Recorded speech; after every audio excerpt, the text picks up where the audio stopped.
Yes, because finally we can say, here we go, for Bruno Guimaraes to Arsenal. It's not a surprise for those who follow the channel, who follow all the latest, because we've been mentioning this one for months now. Bruno only wanted to go to Arsenal.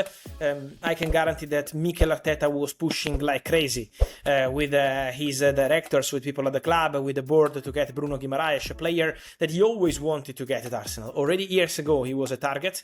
He's always been historically followed by Arsenal as the perfect midfielder, but then was not possible to proceed. This summer doors open and Arsenal decided to proceed with a deal agreed this morning for £75 million.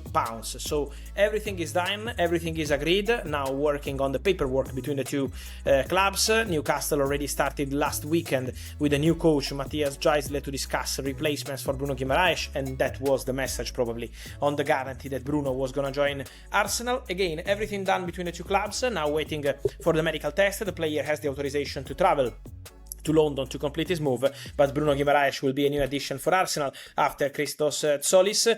And let me mention one thing, I expect Arsenal to be busy again, but Arsenal are not done on the market. I think there is going to be more to come for the English champions, for the Premier League champions, but Bruno Guimaraes for sure is a fantastic addition. Bombshell Gooners, it is finally happening. The Athletic have confirmed that Newcastle have sanctioned the sale of Bruno Guimaraes to Arsenal in a £75 million deal, and the saga is over. Let's jump straight into the first story because The Athletic have just confirmed the news that every single Gooner has been waiting weeks to hear. Newcastle United have sanctioned the sale of Bruno Guimaraes to Arsenal in a deal worth £75 million. Both clubs have met in the middle. The medical is being arranged. The saga that has consumed this entire summer is finally gloriously over. The journey to get here has been extraordinary. Arsenal opened talks at a much lower figure that Newcastle dismissed immediately. Verbal proposals through intermediaries were rejected. Official bids were turned away. Newcastle publicly briefed every journalist available that their captain was not for sale. Eddie Howe insisted in press conferences that the player would be staying. And through all of it, Guimaraes waited respectfully, told the club in early July that he wanted to leave, refused to go on strike unlike Alexander Isak before him, and trusted that the situation would eventually resolve itself in the right way. He was right. The numbers tell the full story of what Arsenal are getting. 153 Premier League appearances for Newcastle, 30 goals and 26 assists, 41 appearances last season across all competitions with 9 goals and 8 assists. And then the World Cup, 5 starts for Brazil, 4 assists. A player who performs on every stage, in every competition, at every level of intensity that football demands. That consistency across multiple years and multiple tournaments is not luck. It is the hallmark of an elite midfielder. The Lions sell-on clause is worth noting. The French club are entitled to 20% of Newcastle's profit on the deal and will earn between £7 and £8 million as a result of Guimarães' move south. That is a detail that underlines just how far this player has come since his £35 million move to St James's Park in January 2022. Now, for £75 million, he arrives at the Emirates Stadium to partner Declan Rice. And that midfield combination gives Arsenal arguably the finest engine room in European football. Rice, Guimaraes, Lewis Skelly, Zubimendi, Marino. That is a midfield of extraordinary depth and quality that can sustain a title defence and a Champions League campaign simultaneously without the injury fragility that plagued last season. The Norgard exit to Everton for £7 million, which we identified last week as the clearest signal the deal was imminent, has been confirmed as part of the same process. One leaves, a better one arrives. That is squad management done correctly. Welcome to Arsenal, Bruno. This is your moment. So Gooners, Fred Farlamat, after the longest, most dramatic transfer saga of the entire summer, how does it feel to finally have Bruno Guimaraes confirmed as an Arsenal player? Drop everything in the comments right now. I want to feel this moment with every single one of you. Now let's talk about the story that has taken an already extraordinary transfer window and elevated it to the realm of the almost unbelievable, because Diario AS journalist Jose Felix Diaz has just reported that Andrea Berta has informed multiple people inside Arsenal, including players, that Vinicius Jr is joining the club. The feeling inside the Emirates is that this transfer is happening. Berta has told the players, not cautious optimism, not we are hopeful, not we are in discussions. Berta has communicated internally with a level of confidence that goes beyond private belief and into collective preparation. That is not how sporting directors behave when a deal is speculative or uncertain. That is how sporting directors behave when the fundamentals are in place and the outcome is, barring a catastrophic last-minute complication, essentially decided. The detail behind this confidence is equally extraordinary. Berta has been in talks with Vinicius' camp for months, not weeks, months. The Kroenkes approved the anticipated figures for a deal a long time ago, meaning the ownership level of this club has been committed to making this transfer happen since before it became public knowledge. Arteta has already presented his vision to Vinicius in detail, outlining the role he would play and making clear he would be the focal point of the entire Arsenal attack.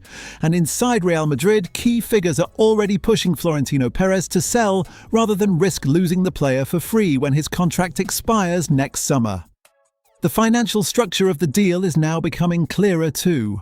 Arsenal are expected to pay in the region of £130 million, a figure that would break the club's record signing of Declan Rice, who arrived for £105 million in 2023.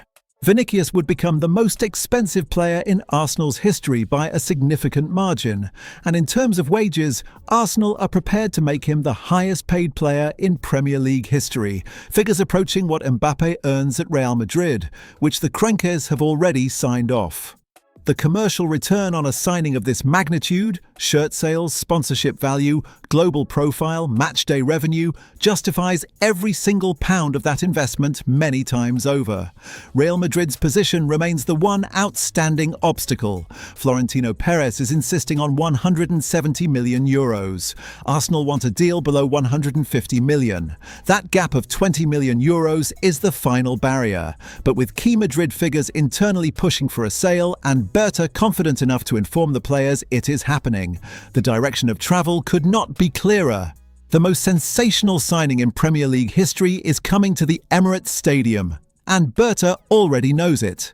So Gooners, with Berta telling players Vinicius is joining and the Kroenkes having approved the figures long ago, does this finally convince you that Arsenal are about to pull off the most extraordinary signing in the club's entire history?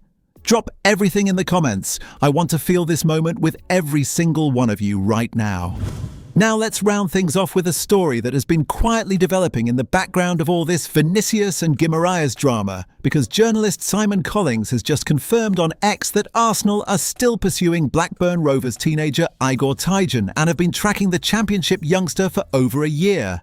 In a summer dominated by the pursuit of the most expensive players on the planet, it would be easy to overlook what Berta is simultaneously doing at the other end of the market. But the youth strategy that has produced Saka, Lewis Skelly, Dowman and Nwaneri from Hale End, and that has seen Arsenal add Monga, Mbemba, the Quintero twins, Ozianvuna and Donchu this summer, continues to operate with complete independence from the headline-grabbing big-money pursuits. Berta builds the first team and the future simultaneously. Tyjon fits squarely into the future category. The Blackburn teenager is described as one of the top young talents in the championship, a forward with the profile and the potential to develop into a genuine first-team contributor in the years ahead. Arsenal have tracked him for over 12 months, which means this is not a reactive interest generated by a good run of form or a viral video. This is a considered, sustained, long-term pursuit of a player that Arsenal's scouting network identified quietly and have been monitoring patiently while waiting for the right moment to formalise their interest. The complication is Blackburn's position. The club has recently extended Tyjon's scholarship terms, giving them a degree of contractual protection that means Arsenal cannot simply walk in and take him without proper compensation. If Arsenal cannot agree terms with Blackburn directly, the fee will ultimately be decided by a tribunal process, a route the Gunners have used before and would prefer to avoid in the interests of speed and simplicity. Collins' assessment that this is a matter of when rather than if suggests the deal is progressing in the right direction, regardless of the negotiating route. Tyjon would join Arsenal's under-21 squad immediately, developing alongside the other young talents the club has assembled this summer, rather than being thrown into first-team football before he is ready. After the loss of Chido Obi Martin last year, a teenage forward who left for the continent, adding Tyjon fills a specific gap in the youth attacking pipeline. In 5 years, when people are discussing where the next generation of Arsenal attackers came from, Tyjon's name might be part of that conversation. Berta thinks so, and that long-term conviction is exactly why this club keeps producing elite young talent, while simultaneously chasing the most expensive players in the world. So Gooners, with Guimaraes confirmed and Vinicius seemingly inevitable, does a quiet youth signing like Igor Tyjon excite you as part of the longer-term vision Berta is building, or is every conversation this week rightfully dominated by the big names? Drop your thoughts in the comments. I want every single honest opinion. All right, Gooners, and smash that subscribe button right now if you haven't already. Guimaraes confirmed, Vinicius apparently happening, and the most extraordinary Arsenal transfer window any of us have ever witnessed is not even finished yet. You absolutely cannot afford to miss a single announcement. Hit that button immediately, completely free. Until next time, Gooners, come on you Gunners.